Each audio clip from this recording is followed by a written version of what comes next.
Of course we R फौजी wife. आमचावाला आम्हाला beard मध्ये नाही तर क्लीन शेव मध्येच आवडतो. ऑफकोर्स वी आर फौजी वाईफ.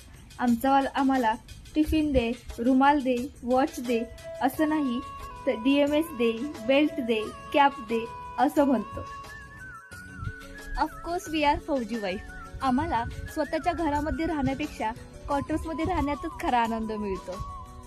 ऑफकोर्स वी आर फौजी वाईफ. आम्ही डीमार्ट किंवा मॉलला नाही तर कॅन्टीनलाच जातो. ऑफकोर्स वी आर फौजी वाईफ. आम्ही आठवड्यातून येणाऱ्या संडेची नाही तर 6 महिन्यातून मिळणाऱ्या सुट्टीचीच वाट पाहतो. ऑफकोर्स वी आर फौजी वाईफ. आम्हाला कॅन्टमध्ये आधार कार्ड, पॅन कार्ड यापेक्षा डिपेंडंट कार्ड जास्त इम्पॉर्टंट असतो. ऑफकोर्स वी आर फौजी वाईफ. आमच्याकडे पार्टीज आणि फंक्शन्स नसतात तर वेलफेअर्स असतात. ऑफकोर्स वी आर फौजी वाईफ. आम्ही कुठल्या मॅडम असू वा नसू पण कॅन्टमध्ये आम्हाला मॅडम म्हणूनच बोलतात.